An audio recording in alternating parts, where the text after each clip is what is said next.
warahmatullahi wabarakatuh. Perkenalkan, nama saya Siti Rukmana, jurusan Manajemen Pendidikan Islam, semester 2, Fakultas Ilmu Tarbiyah dan Keguruan, YIN Sultan Ahmad Gorontalo.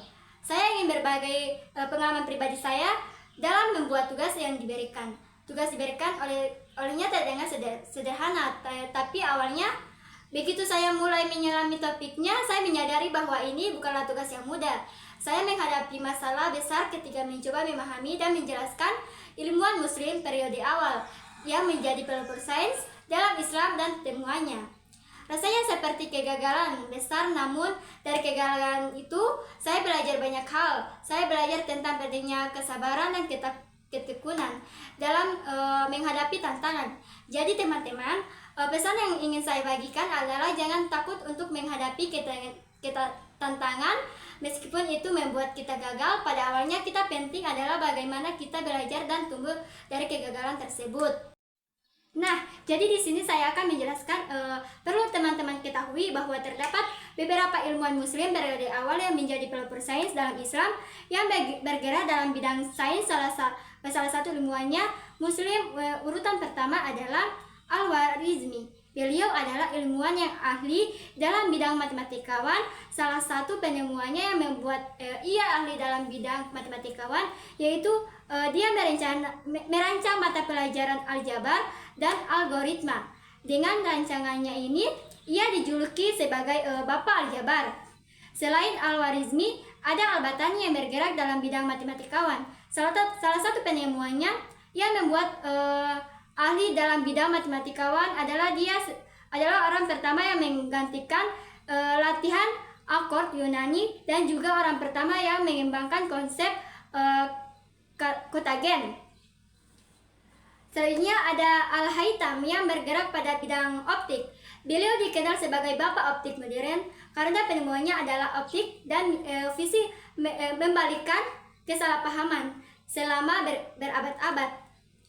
Berikut Abu Ali bin Sina yang bergerak dalam bidang kedokteran. Beliau dikenal sebagai Bapak Kedokteran modern karena ia adalah orang pertama yang menggambarkan meningitis. Yang pertama adalah menyiapkan kontribusi ironis untuk anatomi, ginekologi, dan kesehatan anak. Yang menemukan hubungan antara psikologi dan kesehatan. Berikutnya Al-Razi yang bergerak dalam bidang kedokteran. Salah satunya penemuannya yang membuat ia ahli dalam bidang kedokteran adalah ia orang pertama yang menemukan penggunaan alkohol untuk tujuan medis dan seorang ahli beda dan yang pertama menggunakan opium untuk anestesi. Al-Zahrawi yang bergerak dalam bidang kedokteran. Salah satu penemuannya yang membuat ia ahli dalam bidang kedokteran adalah dia orang pertama yang menggunakan benang sutra untuk menjahit luka. Al-Jari yang bergerak dalam bidang robotika, yang menemukan robot yang bergerak dengan menggunakan tenaga air. Ibn Firnas yang bergerak dalam bidang aerodinamika. Salah satu penemuannya ialah menciptakan pesawat. Abu Qasim ahli dalam bidang kedokteran. Salah satu karyanya dalam bidang ini adalah menciptakan alat bedah. Al-Kasi ahli dalam bidang astronom dan matematikawan yang menciptakan teori angka dan perhitungan. Al-Buzjani ahli dalam bidang matematikawan. Salah satu karyanya yaitu untuk menunjukkan sifat umum dari teorema sinus. Al-Biruni ahli dalam bidang matematika yang menemukan kepadatan dalam spesifik tubuh. Al-Khwarizmi ahli dalam bidang astronom. Salah satu karya utamanya adalah menciptakan tabel astronomi. Jabir bin Hayya ahli dalam bidang kimia. Salah satu temuannya yaitu ia menemukan besi dan logam.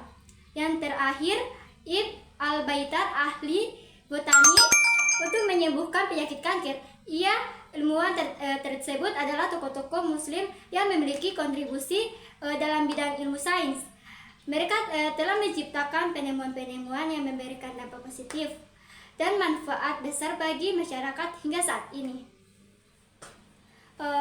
Maka dapat disimpulkan bahwa sains adalah ilmu pengetahuan dengan metode ilmiah dalam pengembangan dan penataan dan pengetahuan yang dibuktikan untuk penjelasan dan prediksi yang teruji sebagai pemahaman manusia tentang alam semesta dan dunianya. Banyak ilmuwan-ilmuwan muslim yang mengembangkan keahlian mereka dalam dunia sains, seperti halnya dalam bidang matematikawan, ahli dalam bidang optik, ahli dalam bidang kimiawan, ahli dalam bidang robotika, ahli dalam bidang astronom, ahli dalam bidang botani, dan ahli dalam bidang aerodinamika, dan ahli dalam bidang kedokteran. Mereka menciptakan penemuan dan inovasi yang memberikan dampak dan manfaat yang bisa dirasakan oleh masyarakat hingga saat ini.